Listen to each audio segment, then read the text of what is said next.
What's up, everyone? Today is May 2nd. Welcome to level 5 of Jumanji, everyone. Just kidding. Knee slapper. Haha. But before we get into this video, I just want to touch on it briefly. It is just a bunch of kind of random clips. It's really not in so much chronological order of how I did things. But, yeah, it's just a nice little update video. Car's not running yet, even as of today, it's not. What we have left is wiring. We gotta put the power steering lines on, and I gotta figure out how to fit my fuel pump. I do explain it a little bit in the video, but what happens is that I have the Walbro 450, so it's a little wider, a little taller. I can't get that to close with the fuel head on because it is taller, and running a line is kind of difficult, so I gotta figure something out with that. Worst case scenario, I'll run stock fuel pump, or I found a guy with a fuel cell. He's asking $100 for it, like 20 minutes down south, but I might go with that, but I don't know yet. Yeah, like I said, power steering, wiring, fuel pump, and I feel like I'm missing something. Oh yeah, the master cylinder for the clutch. We still gotta figure that out. It's like no space in that engine bay anymore. But yeah, so I hope you guys just enjoy this video. And one more quick thing, we are almost at 1,000 subscribers, and I'm really excited because this car is so close to running. We're really hoping for sometime next week for it to actually turn on. But guys, I said it a while ago, I want to do a giveaway once I hit 1,000 subscribers, and I'm gonna start planning on that because I know that's gonna happen really soon, and I just want to let you guys know how much I appreciate you. And yeah, let's get into the video. Hey, what's going on, everyone? Rachel here with another video. So we've been working on the car for about a week now, and we've got a lot of progress done. So I was gonna break these videos down in fuel system, this and that, but I'd rather just kind of take you guys along the way. So that's what we have right now. I did swap out my valve covers for stock ones because when I ordered my valve covers originally, they didn't have the holes on it for the coil brackets, and I really didn't feel like remote mounting them because then I'd have to get spark plug wire, cut it, this and that. So I have those. Those are for sale if anyone local is interested. They are nice, but Rod cleaned these up really well. Hit them with a polisher and stuff. These were literally as black as the intake, so these came out nice. Got these at the junkyard, cleaned them up, made them look nice.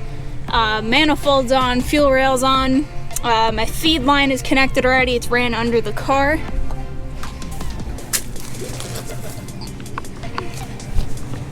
So you guys can see we have the feed line running back here, and then down into the tank. The return is also over there.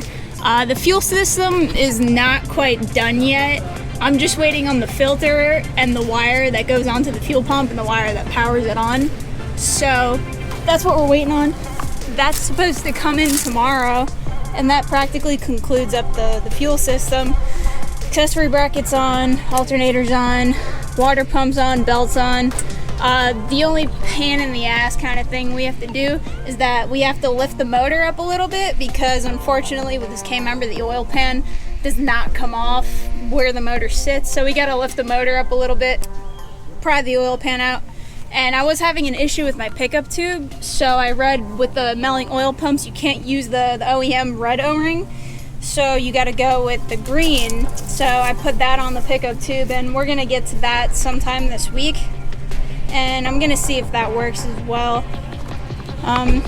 Other than that, we gotta start on getting the clutch master cylinder on. We're thinking of running it through here. Also, my speed engineering headers did not fit because when I ordered them, again, I didn't realize that they were only test fitted on an AJE K-member. So with the UPR K-member, they just don't fit. I tried bashing them in, blah blah blah, it doesn't work. Driver's side, it hits the mount. Passenger side, it just does not want to go through. Yeah, I just got to put the coil brackets on. I got to get wires. I already have spark plugs, but I'm waiting to put those in just so I can do everything at once. Struts, shocks, whatever you guys want to call them. Obviously, they need to be replaced because they're kind of stuck, and these are the OEM ones that we slid my Viking coilover ones onto. Go with Strange or KYBs. It really comes down to how much money I want to spend all in all. But that's pretty much all I got. right now. I just wanted to keep you guys updated with it. So during this week, we're gonna work on the master cylinder if we can, and then we're gonna get into wiring, button up the fuel system, get that pickup tube on, and then we should hear her start for the first time. And then afterwards, we're gonna button up little things. I also gotta figure out my power steering because I'm running the GM power steering pump, and this line over here is like just enough to fit into the booster because this is a hydro boost pump.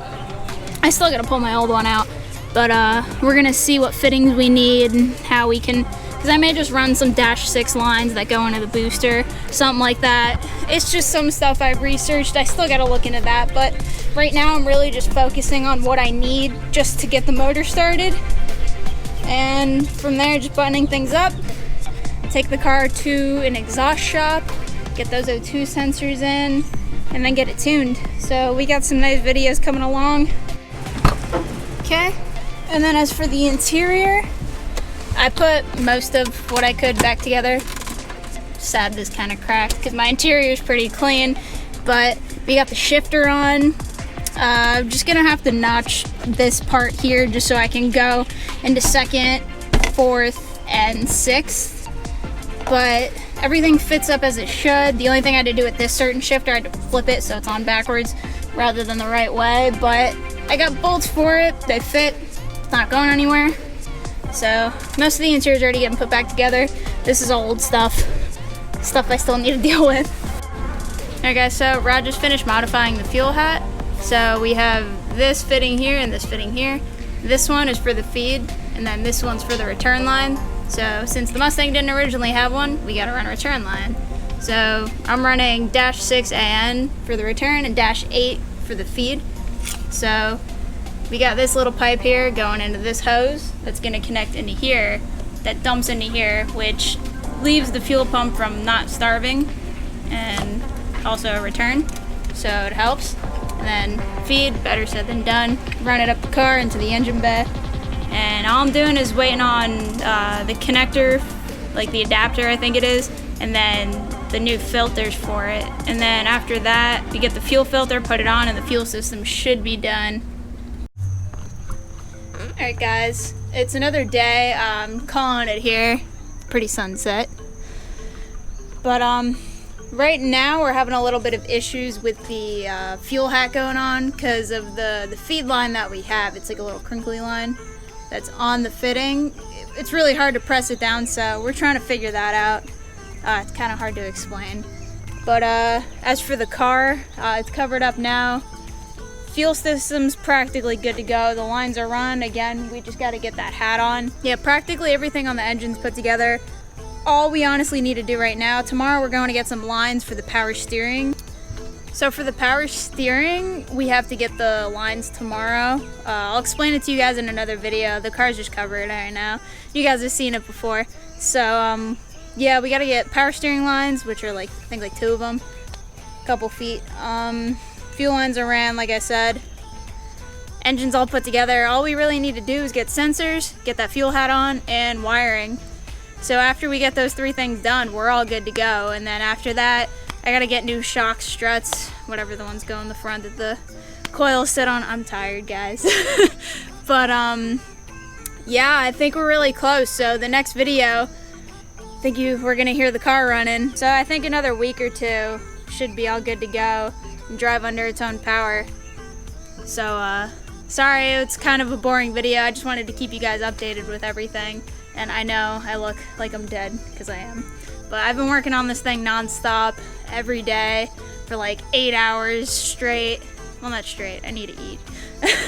But I hope you guys enjoyed the video. Like, comment, subscribe. Let me know what you guys think. We'll see you later.